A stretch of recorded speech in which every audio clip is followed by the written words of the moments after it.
What is up, everyone? It's Quinn here, and in today's video, I'm going to be going through my top 36 wide receivers for the 2024 fantasy football season. A couple days ago, I went through my top 36 running backs. That video was over 50 minutes long. I'm going to try to limit this one a little bit, so this one should be a little bit shorter, splitting these wide receivers up into tiers. Did have some shifts, I think, outside the top like 8, 9 wide receivers. There's going to be a lot of variance, so I'd like to know your guys' thoughts. Which players are you higher on, lower on? Let me know down below. But let's just dive right into it. We're going to start off in tier 1, and my wide receiver 1 is going to be CeeDee Lamb. I just think he has the nice combination of having great production while also likely still improving in his career, or at least staying in the same spot. So he was the wide receiver 1 in points per game and total points last year. Averaged 23.7 PPR points per game, and then he's just going to be a part of a very, very similar offense. Still has Dak at quarterback. They didn't go out making any massive moves to bring in new weapons, so I think CeeDee Lamb is a very solid pick to be the number 1 wide receiver. Also in tier 1, I have Tyreek Hill. He was just behind CeeDee Lamb last year at 23.5 PPR points per game. Was the wide receiver 2. Another guy who's in a very similar offensive situation. 2 is still at quarterback. Jalen Waddle there as the wide receiver 2. The only, I guess, red flag here for Tyreek Hill would be that he's 30 years old, so he's at some risk of starting to slow down. We definitely haven't seen any signs of it, but at least, there's somewhat of risk there that he potentially starts to slip just a little bit. Do I think it happens this year? No, but it's potentially in the range of outcomes. And then my final tier 1 wide receiver is going to be Ja'Marr Chase. And I think some people maybe think Ja'Marr Chase shouldn't belong here. Maybe he should be ranked a few spots lower. And I don't necessarily think it's a terrible point because we haven't seen him put up that true elite high-end wide receiver 1 production, but we're projecting forward right. And I think looking back at last year, Chase was the wide receiver 12 in points per game. We were expecting a huge season, but a large part of that was due to Joe Burrow's injuries. So a lot of these wide receivers, if you take out great quarterback play, their numbers are going to, suffer, and we saw that last year with Ja'Marr Chase. But when we look at the trajectory that he was on, he averaged 17.9 points per game, wide receiver 5 as a rookie. Then in year 2, he jumped that up to 20.2 PPR points per game. It seemed like in 2023, that's when he was going to take that huge jump, have that nuclear upside. It didn't happen because of the Joe Burrow injury, but I think it more so just got delayed than it's never going to happen. So I'm expecting that huge year here as long as Joe Burrow can stay healthy. That's why I have Ja'Marr Chase also in tier 1. Then shifting into tier 2, my wide receiver 4 is going to be Amon-Ra St. Brown. Averaged 20.7 points per game last year. Was the wide receiver 4. He really just put together a very impressive all-around season. He was top 5 in targets, target share, target rate, red zone targets, receptions, receiving yards, yak, touchdowns. So just across the board, pretty much top tier in every single counting stat, and also in terms of earning targets. Same offense, right? Goff at quarterback, similar weapons around him, and he's just a guy who has taken leaps in each of his 3 seasons. So rookie, 13.4 points per game, jumped that up to 16.7 in year 2, and then that got jumped up from 16.7 to 20.7. If he can somehow take another leap similar to that, then he's going to be a tier 1 option moving forward. I think maybe he's kind of close to what his ceiling is, but who knows? He's taken leaps year 1 to year 2, year 2 to year 3. Maybe he takes another one here into year 4. And then my other tier 2 wide receiver is going to be Justin Jefferson. I know some people are going to think this is too low. This really just comes down to the offense he's in. This is not an indictment of Justin Jefferson as a player. He is arguably the single best wide receiver in the NFL. 19 plus points per game in 3 straight seasons. It's just the quarterback situation, right? You're going from Kirk Cousins to Sam Darnold or JJ McCarthy. This team is also just kind of in a different mode than it was last year. Kirk Cousins went down, Jefferson still produced, but this was a team that was still going out, slinging the ball. They were trying to make that playoff push. If this is a JJ McCarthy-led offense, I don't think they're going to want to put a ton on JJ McCarthy's plate. I don't think they're going to be urgent to try to get to the playoffs. So maybe they're a little less pass-heavy. I just think the situation's not ideal. Still a crazy talented wide receiver, but I take him as my wide receiver 5. Now shifting into tier 3, this was honestly a very tough tier for me to break down. I kind of thought that I had it settled with my last set of rankings, but I didn't end up making any changes. But I do think these guys are just so close together. They each have their own benefits. You can kind of just pick and choose what player you want here. My wide receiver 6, I went with Puka Nacua. He was the wide receiver 6 in points per game as a rookie. He had historic year 1 production. And I think there's reason to believe that, like, maybe he takes a little step back. Cooper Kupp, right, was injured last year, kind of came into the offense after Puka had already broken out. Didn't necessarily have, like, the same role he had in the previous season. So maybe you think, like, these guys are closer together in their production. But in the same sense, like, Puka was a rookie doing that. He's heading into year 2. And he also only scored 6 touchdowns last year in a full season. So I think he can improve in that area also. So maybe Cooper Kupp's more involved. Kupp has a better season if he's healthy. But I still think Puka is just what he did as a rookie, his insane production. He's so young. I feel like it's tough to, like, rank him lower than where he actually finished last year. So he is going to be my wide receiver 6. My wide receiver 7 is going to be Garrett Wilson. And this is obviously projecting a massive step up in production given the quarterback upgrade. He had 1,000+ receiving yards in both of his first 2 seasons with just horrendous quarterback play, going from last year Zach Wilson, Tim Boyle, Trevor Siemian, to now Aaron Rodgers at quarterback. He is the Jets' clear-cut wide receiver 1. I'm expecting, like, top production out of Garrett Wilson, and I think it's reasonable to assume he takes that jump, just given the fact that we know he's very talented. Now he's going to have the offensive situation around him to kind of lift him up. Like Garrett Wilson here is my number 7. And then my wide receiver 8, A.J. Brown. Now, if you had Brown, up at wide receiver 6, I definitely don't think that's crazy. I think he's the last player before a pretty significant tier break. He's been the wide receiver 8 in points per game in back-to-back seasons, actually coming off career highs in targets and receptions. I guess the issue here and why I don't have A.J. Brown higher is that he has not yet cracked 18 PPR points in a season. Now, I think that's definitely in his range of outcomes. If he can combine the volume from 2023 with the efficiency he's had in his previous seasons, he definitely could be an 18+ point per game guy. But I just think when we're looking at that ceiling, A.J. Brown has had, 5 years to kind of put that together. A guy like Garrett Wilson's getting good quarterback play in his first year, and I think he could do that. Puka Nacua nearly hit that as a rookie. So it just comes down to the fact that I think A.J. Brown's had more time to prove it. Maybe he's been more consistent year after year because he's gotten those opportunities, but he hasn't flashed that ceiling yet. I think it's possible, but not something I want to bank on, just given the fact that we haven't seen it yet. Now, shifting into tier 4, this is the massive tier break I mentioned. And I think people's rankings, their opinions are going to be all over the place when we're getting to this point in drafts, even on different platforms. Like, the players going off the board are in entirely different spots. So I'm going to start off tier 4 with Marvin Harrison Jr., my wide receiver 9. And it is pretty unheard of for a rookie to be ranked or drafted this high in fantasy. But I think this is like the perfect storm of Marvin Harrison Jr. being a top prospect while also snagging a very impressive landing spot. And then the rest of the guys in this tier, there's just not a ton of like back-end wide receiver 1s, wide receiver 2s with like realistic high-end upside. And then also, in recent years, rookies have really given you solid production. Guys like Puka Nacua, Tank Dell last year, Jamar Chase, Justin Jefferson, they've all made it seem more palatable to draft these rookies early, especially rookies in good landing spots. Puka had Matthew Stafford, Tank Dell had C.J. Stroud, Jamar Chase, Joe Burrow, Justin Jefferson, Kirk Cousins. Marvin Harrison Jr. has Kyler Murray this year, and I think he's going to impress from day one. My wide receiver 10 is going to be Drake London, a guy kind of similar to Garrett Wilson, where he's had solid production through 2 seasons, but is getting a massive quarterback upgrade, going from Desmond Ridder, Taylor Heineke, to now Kirk Cousins at quarterback. And I am expecting Drake London to go from that wide receiver 2, wide receiver 3 finish to potentially in the top 10. That may seem like a massive jump, but I do think quarterback play can do that, given the fact that Drake London has proven he's talented, especially look at his target competition. In the wide receiver room, he's the clear-cut number 1 guy, so compared to some of the other options in this tier who maybe don't have great offensive situations around them, or maybe have a lot of target competition, Drake London is one of the few where he is the clear top wide receiver, while also having good quarterback play. So I'll take a swing on him in this spot here compared to guys who maybe don't have, a similar upside in their range of outcomes. After Drake London, another year 3 wide receiver, it is going to be Chris Olave.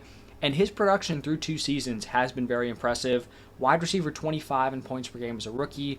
Wide receiver 19 last year in year 2. Now he's one of these guys where he's the clear-cut wide receiver 1, but his offensive situation isn't great. Still is Derek Carr at quarterback, but he's clearly talented, should continue to get better heading into year 3, and he's also only scored 9 touchdowns through 2 seasons. So he was the wide receiver 19 last year without hitting in the touchdown department. A big touchdown season, just having a peak year could definitely get him in that wide receiver 1 territory. Continuing on with tier 4, my wide receiver 12 is going to be Nico Collins. And I actually have bumped him up a few spots from my last wide receiver video. He was the wide receiver 7 in points per game last year, and I think really the only red flag here for Nico Collins is the target competition, right? Competing with Tank Dell, competing with Stephon Diggs, but I do think he's in a spot here where he is the most likely wide receiver 1 on an offense led by CJ Stroud. I think this unit should be more pass heavy. This is just a spot where I'm taking a talented wide receiver in a really good offense, just rolling the dice on that and hoping it pays off. I think there are worse bets to make than great wide receiver, great quarterback. Hopefully they can put it together this year for fantasy. After Nico Collins, my wide receiver 13 is going to be Deebo Samuel. And I actually had Brandon Ayuk ahead of Deebo before this trade request, potential holdout news. But I think after that, these guys are all so close together that kind of made the difference here.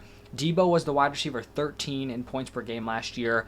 I think he definitely is a main beneficiary of a potential Brandon Ayuk holdout or trade, because the thing kind of holding Deebo back here is there are just so many weapons on this 49ers offense. That's honestly what's holding back Ayuk, Deebo, and Kittle at this point, is that there's just so many guys who need the ball. You're going to have a great run game. CMC can catch passes out of the backfield. You have 2 stud wide receivers in Deebo and Ayuk, and then you have Kittle, who is a great pass-catching tight end.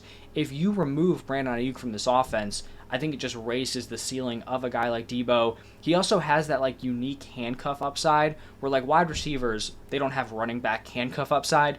Deebo does, because if CMC were to go down, all of a sudden Deebo steps in as a running back and is able to give you really nice production like we saw a few years ago. So that's why I have him there as a high-end wide receiver 2. We've got a couple more tier 4 wide receivers here. The number 14 is going to be Davante Adams.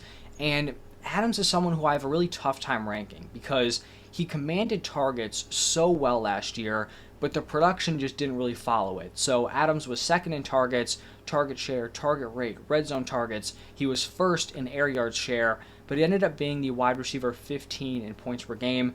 He'll turn 32 during the season, which definitely could be a sign that he's starting to slip a little bit. But on the other hand, he was a guy who was dealing with a pretty serious, I think it was a shoulder injury last season, so maybe that was the thing kind of holding him back here. And if he ends up getting that same volume and we get the Davante we've seen in previous seasons, then he's going to end up smashing this wide receiver 14 ranking. I think right now this is just a fair spot to have him. I also think that, you have Brock Bowers coming in. The quarterback play is likely not going to be great again. There are definitely some reasons to be lower on him than you were last year.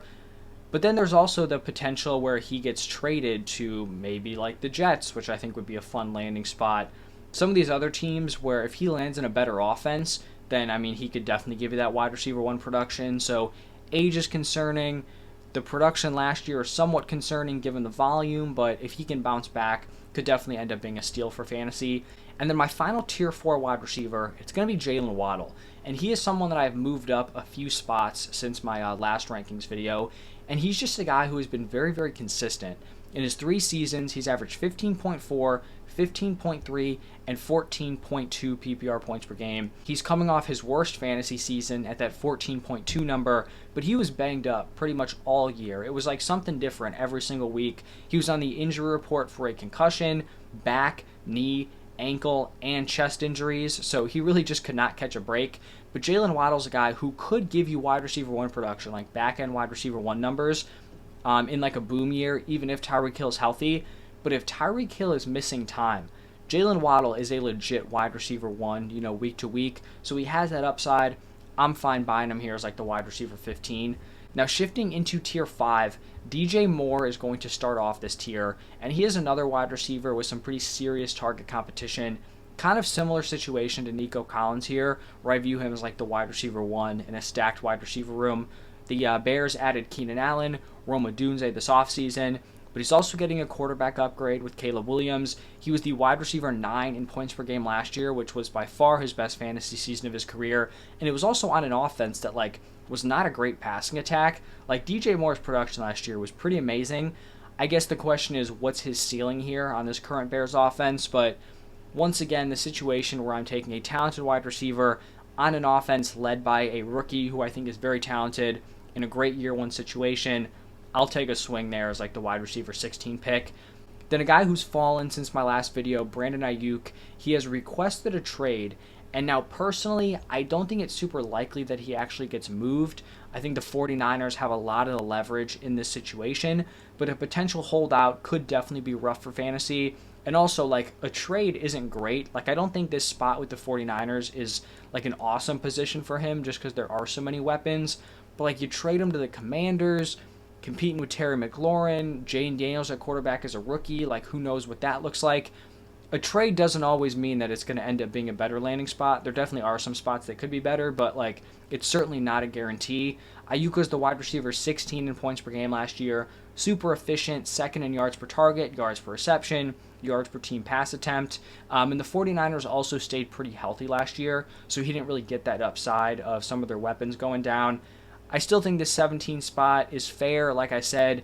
Even though I don't think he's going to like have a long holdout or actually get traded, just the fact that that uncertainty is there and these other wide receivers are so close together, it did make me drop him down here to tier 5. Behind Ayuk in tier 5, we have Tank Dell here as my wide receiver 18, someone I am very, very high on.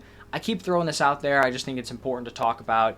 Tank Dell and Nico Collins played together and had over 50% of the snaps in 7 games last year. So 7 games, they were both healthy, both starting. Tank Dell averaged 18.8 PPR points per game. Nico Collins averaged 18.2. Both these guys were dominant, 18 plus points per game while competing for targets together. And so this is pretty much with this ranking, I am making the bet that Tank Dell is going to be this team's wide receiver 2. I think he was too talented last year. Stephon Diggs showed some signs of slowing down. Tank Dell is going to be healthy heading into this year. I'm just making that claim that he is going to be the wide receiver 2. Diggs, 1-year contract, not locked into the Texans long term. Tank Dell is going to be one of my guys. Now, if I am on the clock and drafting, I am not drafting Tank Dell at a wide receiver 18 price tag because you're not going to need to pay that price, right? In terms of like where I would take him if it was just like my personal player rankings, I'd be taking him in the 3rd round. He is not going in the 3rd round on pretty much any platform, like maybe Underdog, but that's because wide receivers are super pushed up. Any like redraft platform, Tank Dell is not going round 3. He's going like late round 4, round 5. So I would not pick him at this wide receiver 18 price, but this is kind of where I value him at this point, so just keep that in mind. Behind Tank Dell, another young wide receiver, Malik Neighbors. Not drafted to a good landing spot, but he is an elite wide receiver prospect. He is by far the best wide receiver that Brian Daboll has had to work with here with the Giants. So there's no guarantee he like overcomes this offense, but I think this is a fine spot to kind of take that swing on just an uber talented player. My wide receiver 20, I think people are not going to like this. It's Mike Evans. But just hear me out here. This is something I've talked about in previous videos. But last year, Evans way overachieved, was the wide receiver 10 in points per game. Godwin was like a back-end wide receiver 3. That was kind of a surprising, I guess, result because year after year, these guys had just been so in line with their points per game. That was by far the highest point per game disparity between him and Godwin since 2018. In 2019, Evans was the wide receiver 5, Godwin was wide receiver 2. 2020, Evans was wide receiver 16, Godwin was wide receiver 15.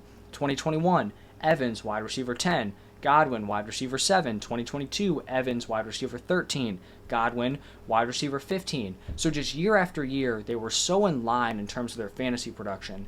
And the main thing that switched up last year was that not like Chris Godwin's completely washed, he's done, whatever you might think. They moved Chris Godwin out of the slot. From 2019 to 2022, when their production was pretty much the same, Chris Godwin played at least 50% of the snaps from the slot in all of those seasons. 2023, that fell below a fourth of his snaps, so he was down at 24% in the slot. Clearly that affected his production. The new offensive coordinator coming in has already said they're moving Chris Godwin back into the slot. I think their fantasy production is going to be much more aligned this season, which is why I'm probably going to be a little bit lower on Mike Evans and a little bit higher on Chris Godwin than consensus. And so that's going to wrap up Tier 5. Now shifting into Tier 6, a guy that I moved down a few spots, it's going to be Michael Pittman.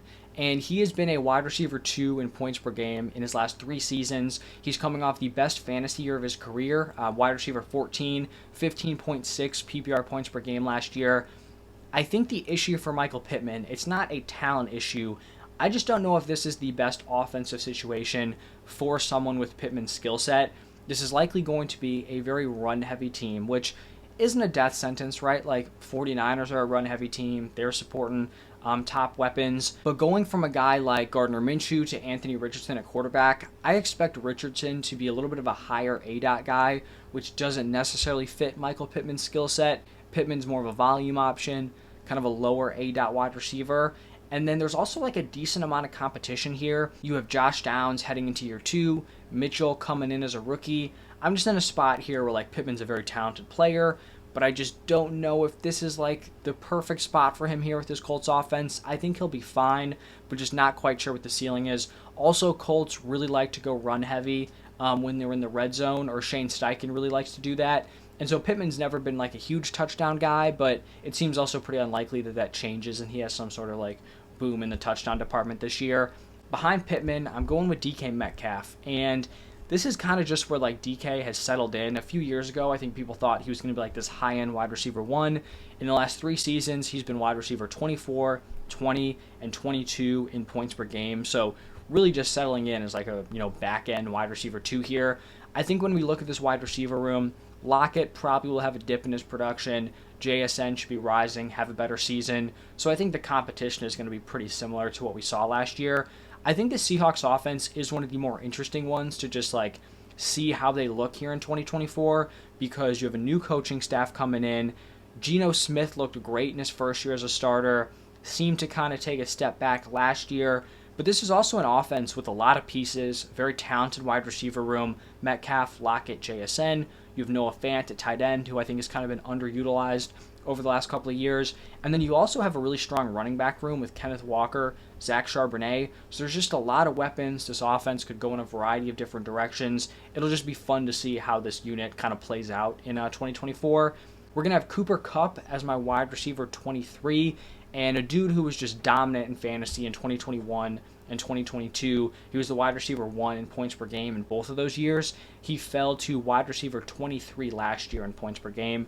Injuries definitely played a role, but so did the introduction of Puka Nacua. In 2021, he led the NFL in target share, was 5th in target rate. 2022, 3rd in target share, 4th in target rate.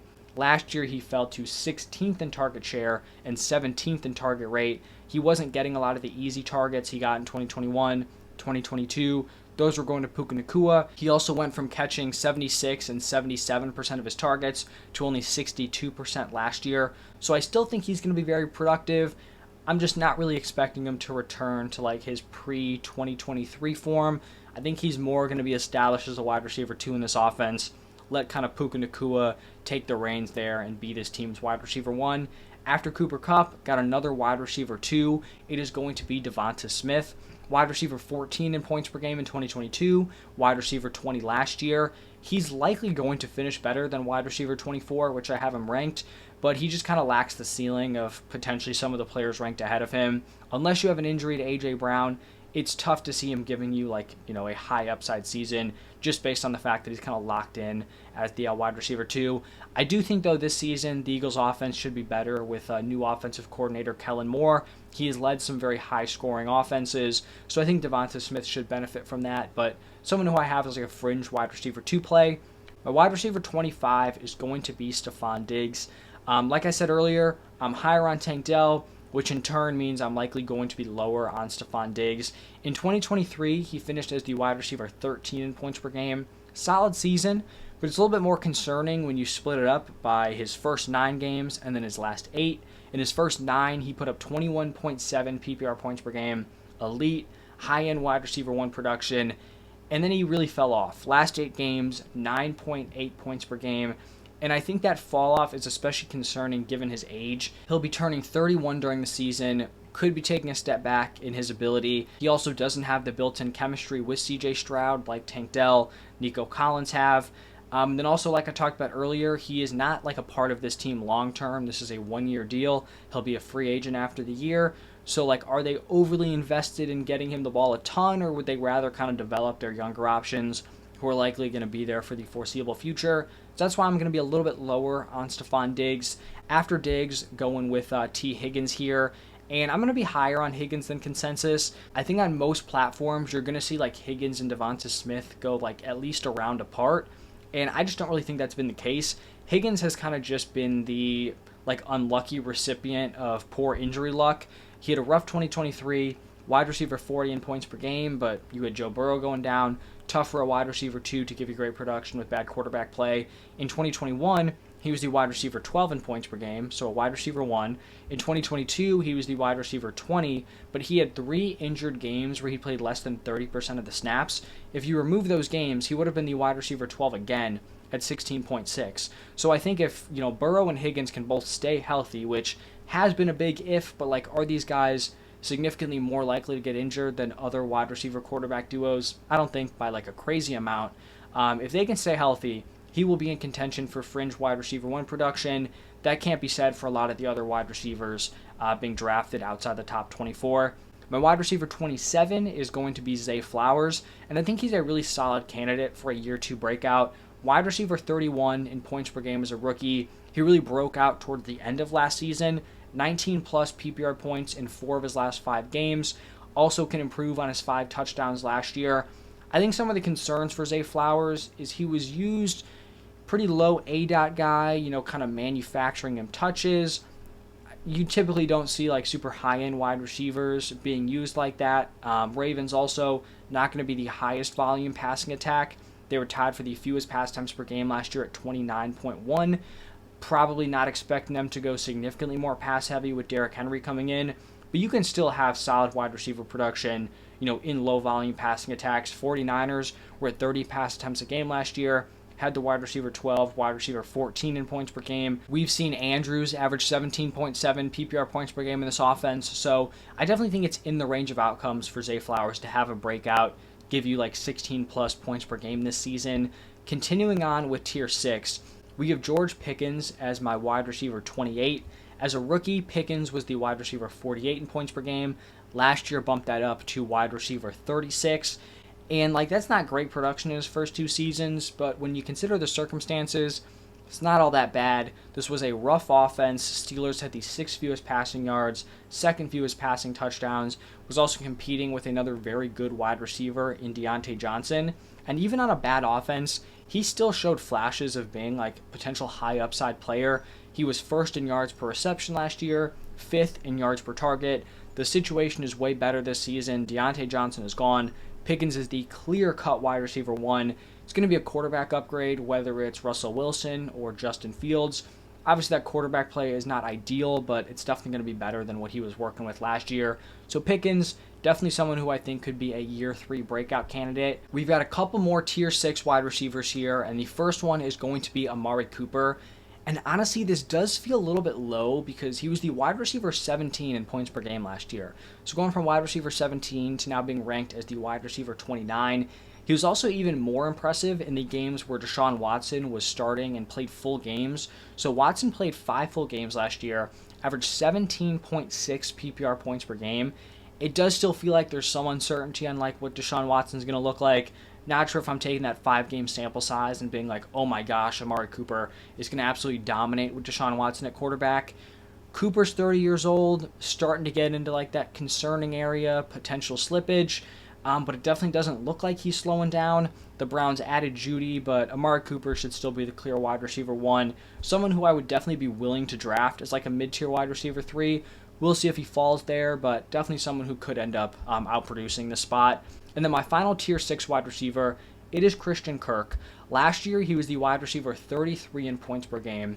If you remove his final game where he only ran 1 route and left with injury, he would have been the wide receiver 29 in points per game. Calvin Ridley's gone. Ridley was the wide receiver 27 in points per game.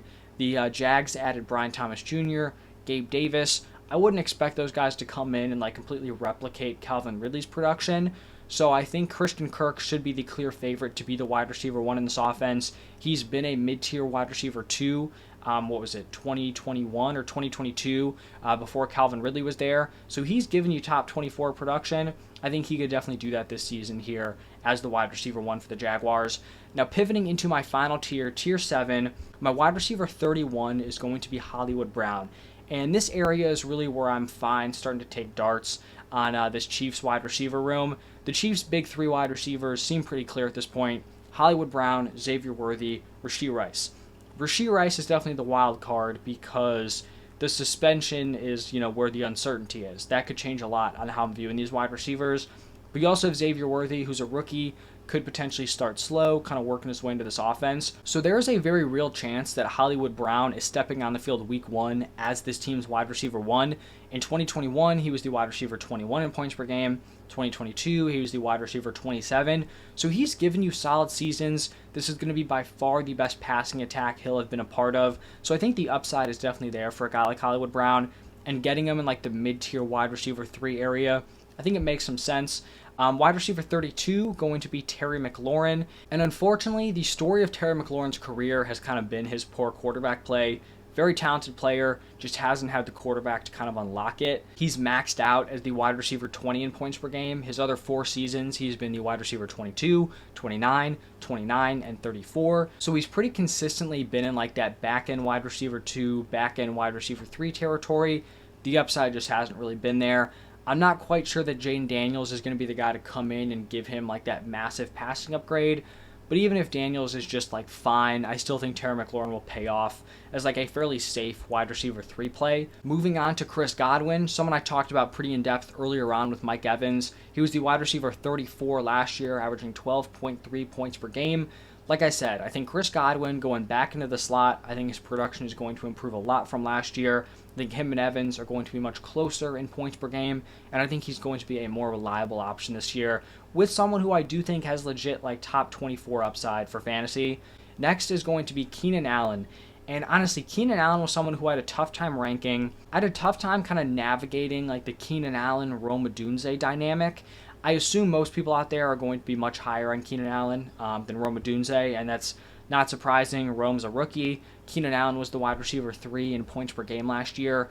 I don't think it's crazy to go out there and say that I don't think Keenan Allen is like in his prime anymore. He was definitely force-fed targets last year by the Chargers, a team that really had like 0 real weapons outside of him. So fantasy-wise, he was great. And he's still definitely capable as like a real-life NFL wide receiver, but this is definitely a very different situation with the Bears. And I don't think it's crazy to think about the idea that Rome Odunze could potentially be the guy in 2 wide receiver sets, at least at some point during this season. Keenan Allen's 32 years old. He's been banged up over the past couple of years. I don't think it would be a crazy idea for the Bears to be like, all right, let's play this dude in 3 wide receiver sets, play him in the slot, get him like 75, 80% route participation where you're not putting like a huge load on him, saving him for later on in the season, or the playoffs. That definitely could be the play here. So it does feel kind of steep to drop him from wide receiver 3 last year in points per game down to wide receiver 34. But that's just how I'm kind of viewing these Bears weapons. I think like Rome Odunze is kind of right on the outside looking in here. There's going to be a lot of target competition. I think at this point in their careers, DJ Moore should be the clear-cut top option. So that's what I'm thinking with Keenan Allen. And then my final 2 wide receivers here are going to both be from the Chiefs. Wide receiver 35 is going to be Xavier Worthy, and then wide receiver 36 is going to be Rashee Rice. Now, the Rashee Rice potential suspension is going to make a huge difference in these rankings. It seems likely that he is going to get suspended. The question is it for this season? Is it the beginning of the season? Or is it like 2025, which obviously would have no bearing on how we're viewing these guys this year? If Rashee Rice does not play week 1 and he is suspended, I'm probably going to be lower on him than consensus, and I'm going to be very, very high on Xavier Worthy. And not just in the sense that, like, obviously you move Rashee Rice down, you move Xavier Worthy up. I think after those moves are made, I think I'm still probably going to be lower on Rice and higher on Worthy. And the reason for that is that if Rashee Rice is playing week 1, it is going to be a pretty tough path for Xavier Worthy to kind of work his way into this offense.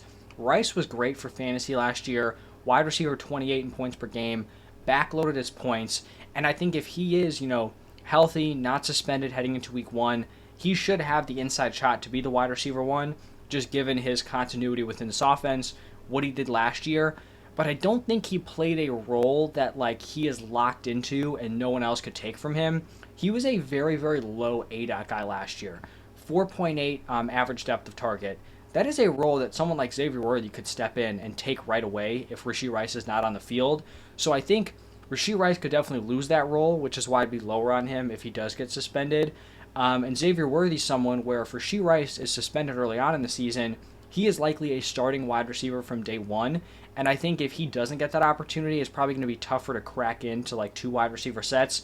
Rashee Rice, despite being like the clear best wide receiver on the Chiefs last year, it still took him a little bit to kind of work his way into this offense, really break out and get those starting snaps. So that's how I'm currently feeling about these 2 wide receivers. It's tough to make a clear stand because we just don't know what's going to happen with a potential suspension, but right now I think you throw darts on both of them as like back-end wide receiver 3s. If you draft Rice, you hope he doesn't get suspended. If you draft Worthy, you hope he does get suspended, and that Worthy can kind of earn that starting role early on.